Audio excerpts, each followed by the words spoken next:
بسم اللہ الرحمن الرحیم۔ احد کی لڑائی میں جو کافر مارے گئے تھے، ان کے عزیزوں میں انتقام کا جوش زوروں پر تھا۔ سلافہ جس کے 2 بیٹے اس لڑائی میں مارے گئے، اس نے منت مانی کہ اگر حضرت عاصم رضی اللہ تعالی عنہ کا سر ہاتھ آ جائے تو ان کی کھوپڑی میں شراب پیوں گی۔ اس نے اعلان کیا تھا کہ جو شخص حضرت عاصم رضی اللہ تعالی عنہ کا سر لائے گا، اس کو میں 100 اونٹ انعام دوں گی۔ سفیان بن خالد کو اس لالچ نے آمادہ کیا کہ وہ ان کا سر لانے کی کوشش کرے، چنانچہ اس نے عضل اور قارہ کے چند آدمیوں کو مدینہ منورہ بھیجا۔ ان لوگوں نے خود کو مسلمان ظاہر کیا اور حضور صلی اللہ علیہ وسلم سے تعلیم کے لیے اپنے ساتھ چند حضرات کو بھیجنے کی درخواست کی، اور حضرت عاصم رضی اللہ تعالی عنہ کو بھی ساتھ بھیجنے کی درخواست کی، اور کہا کہ ان کا واعظ انہیں بہت پسند ہے۔ چنانچہ نبی کریم صلی اللہ علیہ وسلم نے 10 آدمیوں کو اور بعض روایات میں 6 آدمیوں کو ان کے ساتھ روانہ کر دیا، جن میں حضرت عاصم رضی اللہ تعالی عنہ بھی موجود تھے۔ راستے میں ان لے جانے والوں نے بدعہدی کی اور دشمنوں کو مقابلے کے لیے بلایا، جو 200 آدمی تھے، اور ان میں سے 100 آدمی بہت مشہور تیر انداز تھے۔ بعض روایات میں ہے کہ حضور صلی اللہ علیہ وسلم نے ان حضرات کو مکہ والوں کی خبر لانے کے لیے بھیجا تھا۔ راستے میں بنو لحیان کے 200 آدمیوں سے مقابلہ ہوا۔ کفار نے کہا تھا کہ ہم تمہارے خون سے اپنی زمین رنگنا نہیں چاہتے، صرف اہل مکہ سے تمہارے بدلے میں کچھ مال چاہتے ہیں۔ تم ہمارے ساتھ آ جاؤ، ہم تم کو قتل نہیں کریں گے۔ مگر مسلمانوں نے کہا کہ ہم کافر کے عہد میں آنا نہیں چاہتے، اور ترکش سے تیر نکال کر مقابلہ کیا۔ جب تیر ختم ہو گئے تو نیزوں سے مقابلہ کیا۔ حضرت عاصم رضی اللہ تعالی عنہ نے ساتھیوں سے جوش میں کہا کہ تم سے دھوکہ کیا گیا، مگر گھبرانے کی بات نہیں، شہادت کو غنیمت سمجھو، تمہارا اللہ تمہارے ساتھ ہے۔ یہ کہہ کر جوش و جذبے سے مقابلہ کیا، اور جب نیزہ بھی ٹوٹ گیا تو تلوار سے مقابلہ کیا، آخر شہید ہو گئے، اور دعا کی کہ یا اللہ اپنے رسول کو ہمارے قصے کی خبر دے۔ چنانچہ یہ دعا قبول ہوئی، اور اسی وقت ایک فرشتے نے حضور صلی اللہ علیہ وسلم کو تمام واقعہ بیان کر دیا، اور چونکہ عاصم رضی اللہ تعالی عنہ بھی سن چکے تھے کہ سلافہ نے ان کے سر کی کھوپڑی میں شراب پینے کی منت مانی ہے، اس لیے مرتے وقت دعا کی کہ یا اللہ میرا سر تیری راہ میں کاٹا جا رہا ہے، تو ہی اس کا محافظ ہے۔ یہ دعا بھی قبول ہوئی، اور شہادت کے بعد جن کافروں نے سر کاٹنے کا ارادہ کیا تو اللہ نے شہد کی مکھیوں کا ایک غول بھیج دیا، جنہوں نے ان کے بدن کو چاروں طرف سے گھیر لیا۔ کافروں کا خیال تھا کہ رات کے وقت جب یہ اڑ جائیں گی تو سر کاٹ لیں گے، مگر رات کو تیز بارش ہوئی اور ان کی لاش کو بہا کر لے گئی۔ اس طرح 3 آدمی شہید ہو گئے اور 3 باقی رہ گئے، حضرت خبیب، حضرت زید اور حضرت عبداللہ بن طارق رضی اللہ تعالی عنہم اجمعین۔ ان تینوں حضرات سے پھر انہوں نے عہد و پیمان کیا کہ آپ لوگ قیدی بن جاؤ، ہم تم سے بدعہدی نہیں کریں گے۔ یہ تینوں حضرات اس پر راضی ہو گئے اور قیدی بن گئے، اور نیچے اترنے پر کفار نے ان کی مشقیں باندھ دیں۔ حضرت عبداللہ بن طارق رضی اللہ تعالی عنہ نے فرمایا یہ پہلی بدعہدی ہے، میں تمہارے ساتھ ہرگز نہیں جاؤں گا، ان شہید ہونے والوں کا ساتھ ہی مجھے پسند ہے۔ انہوں نے زبردستی ان کو کھینچنا چاہا، مگر یہ نہ ہلے، تو ان لوگوں نے ان کو بھی شہید کر دیا۔ صرف 2 حضرات ان کے ساتھ تھے، جن کو لے جا کر ان لوگوں نے مکہ والوں کے ہاتھ فروخت کر دیا۔ ایک حضرت زید رضی اللہ تعالی عنہ، جن کو سفیان بن امیہ نے 50 اونٹ کے بدلے میں خریدا تاکہ اپنے باپ امیہ کے بدلے میں قتل کر دے۔ دوسرے حضرت خبیب رضی اللہ تعالی عنہ کو حجیر بن احاب نے 100 اونٹوں کے بدلے میں خریدا تاکہ اپنے باپ کے بدلے میں ان کو قتل کرے۔ بخاری شریف کی روایت ہے کہ حارث بن عامر کی اولاد نے خریدا کہ انہوں نے بدر میں حارث کو قتل کیا تھا۔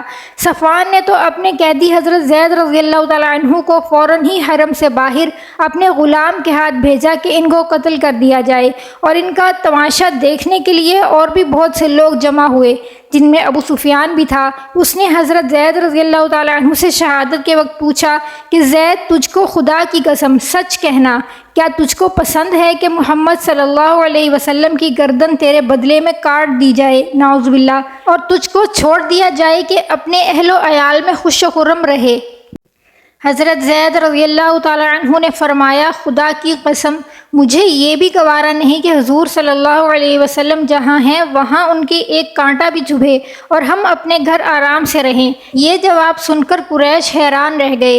حضرت علی رضی اللہ تعالیٰ عنہ فرماتے ہیں کہ ایک مرتبہ حضور صلی اللہ علیہ وآلہ وسلم کے پاس بحرین سے مال آیا۔ حضور اقدس نے اسے تقسیم کرنا شروع کیا، لیکن ابھی تقسیم سے فارغ نہ ہوئے تھے کہ رات ہو گئی، تو آپ نے وہ رات مسجد میں گزار دی اور ساری نمازیں مسجد میں پڑھیں۔ میں نے دیکھا کہ جب تک آپ نے سارا مال تقسیم نہ کر لیا، آپ صلی اللہ علیہ وسلم کے چہرے پر پریشانی اور فکر کے آثار رہے۔ حضرت ابو ہریرہ رضی اللہ تعالیٰ عنہ بیان کرتے ہیں کہ رسول اللہ صلی اللہ علیہ وسلم نے مسجد کی جانب کچھ سواروں کو روانہ کیا تو وہ بنی حنیفہ کے ایک شخص ثمامہ بن اسال کو گرفتار کر کے لے آئے اور اسے مسجد نبوی کے ایک ستون سے باندھ دیا۔ جب پیارے نبی ان کے پاس تشریف لے گئے تو آپ نے فرمایا، اے ثمامہ، تمہارا کیا ارادہ ہے؟ اس نے جواب دیا، اے محمد، مجھے آپ قتل کریں گے تو گویا ایک خونی آدمی کو قتل کیا، اور اگر احسان فرمائیں گے تو احسان پر شکر گزار رہوں گا۔ اگر آپ مال و دولت چاہتے ہیں تو جتنا چاہیں لے سکتے ہیں۔ نبی کریم صلی اللہ علیہ وسلم نے جواب نہ دیا اور واپس تشریف لے گئے۔ جب دوسرا روز ہوا تو آپ نے پھر فرمایا، اے ثمامہ، کیا ارادہ ہے؟ اس نے وہی جواب دیا جو پہلے دے چکا تھا۔ آپ صلی اللہ علیہ وسلم اسے دوبارہ چھوڑ کر چلے گئے اور اگلے روز پھر فرمایا، اے ثمامہ، کیا خیال ہے؟ کہنے لگا، مجھے جو کہنا تھا کہہ چکا۔ آپ صلی اللہ علیہ وسلم نے حکم دیا کہ ثمامہ کو چھوڑ دو۔ ثمامہ نبی کے اس اخلاق سے اتنا متاثر ہوا کہ وہ وہاں سے چلا تو ایک باغ میں آیا اور غسل کر کے واپس مسجد نبوی میں آ گیا اور کلمہ پڑھ کر مسلمان ہو گیا اور کہنے لگا، میں گواہی دیتا ہوں کہ اللہ تعالیٰ کے سوا کوئی عبادت کے لائق نہیں اور محمد اللہ کے سچے رسول ہیں۔ اے محمد، خدا کی قسم، مجھے روئے زمین پر کسی سے اتنی نفرت نہ تھی جتنی آپ سے تھی، لیکن آج مجھے آپ کا چہرہ سب چہروں سے زیادہ محبوب ہو گیا ہے۔ خدا کی قسم، آپ کے اسلام سے زیادہ مجھے کوئی دین ناپسند نہ تھا، لیکن آج میرے لیے آپ کا دین تمام دینوں سے زیادہ پیارا ہو گیا ہے۔ خدا کی قسم، مجھے آپ کے شہر سے زیادہ ناپسند کوئی شہر نہ تھا، لیکن آج میری نظروں میں آپ کا شہر تمام شہروں سے زیادہ پیارا ہے، اور آپ کے سواروں نے مجھے گرفتار کر لیا، حالانکہ میں عمرے کے ارادے سے جا رہا تھا۔ اب آپ اس بارے میں کیا حکم فرمائیں گے؟ حضور نبی کریم صلی اللہ علیہ وسلم نے ارشاد فرمایا، ہم نے اسے بشارت دی اور فرمایا کہ وہ عمرہ کرے۔ جب وہ مکہ مکرمہ میں پہنچا تو کسی نے اس سے کہا، کیا تم بے دین ہو گئے ہو؟ جواب دیا، نہیں، میں تو محمد کے دست اقدس پر مسلمان ہو گیا ہوں۔ خدا کی قسم، اب تمہارے پاس نبی کی اجازت کے بغیر میرے شہر یمامہ سے گیہوں کا ایک دانہ بھی نہیں پہنچے گا۔ ایک دفعہ کا ذکر ہے کہ نبی کریم اپنے گھر میں جلوہ فرما تھے اور اسی دوران ایک سوالی آیا اور عرض کرنے لگا، یا رسول اللہ، میں فقیر آدمی ہوں، میرے بہت سے بال بچے ہیں، اللہ کے لیے مجھے کوئی چیز عنایت کریں جسے میں اپنے بال بچوں کے لیے گھر لے جا سکوں۔ نبی کریم نے اپنی زوجہ محترمہ ام المومنین حضرت عائشہ صدیقہ رضی اللہ تعالیٰ عنہ سے فرمایا، عائشہ، دیکھو گھر میں کوئی چیز ہے تو اس سوالی کو دے دو۔ حضرت عائشہ نے فرمایا کہ یا رسول اللہ، گھر میں اس کھجور کی گٹھلی کے سوا کوئی چیز نہیں ملی جو آپ اس سوالی کو دے سکیں۔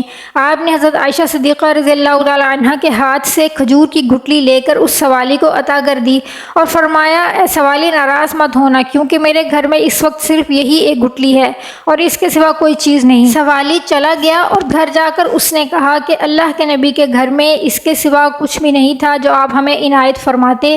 یہ سن کر وہ سب رونے لگے۔ پھر جب انہیں بھوک نے خوب ستایا تو اچانک اس آدمی نے وہی گٹھلی اپنے منہ میں رکھی اور اسے چوسنے لگا۔ اس نے محسوس کیا کہ اس گٹھلی میں سے دودھ اور شہد نکل کر اس کے حلق میں داخل ہو رہا ہے۔ وہ کافی دیر تک اس گٹھلی میں سے دودھ اور شہد چوستا رہا۔ پھر جب وہ سیر ہو گیا تو اس نے اپنی بیوی سے کہا، بڑی حیرانگی کی بات ہے کہ اس گٹھلی میں سے دودھ اور شہد نکلتا ہے، لو تم بھی چوس کر دیکھو۔ یہ کہہ کر اس نے گٹھلی اپنی بیوی کو دے دی۔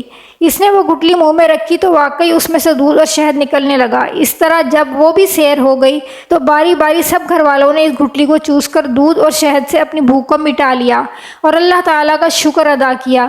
پھر انہوں نے اس گٹھلی کو تبرک سمجھ کر کہ حضور نبی کریم کے گھر سے حضور کے ہاتھ سے چھو کر آئی ہے، اسے کپڑے میں لپیٹ کر رکھ لیا۔ جب دوسرا دن ہوا اور عورت کو بھوک ستانے لگی تو اس کو گٹھلی کا خیال آیا، لہٰذا وہ گئی اور جس کپڑے میں اسے لپیٹ کر رکھا تھا وہ اٹھا کر لے آئی، اور جب اس نے اس کپڑے کو کھول کر دیکھا تو وہی گٹھلی سرخ یاقوت بن چکی تھی جس کی روشنی سے سارا گھر جگمگانے لگا۔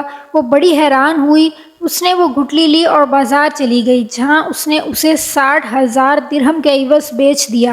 اللہ تعالی ہم سب کو اپنے نیکوکار بندوں میں شامل فرمائے، آمین ثم آمین یا رب العالمین۔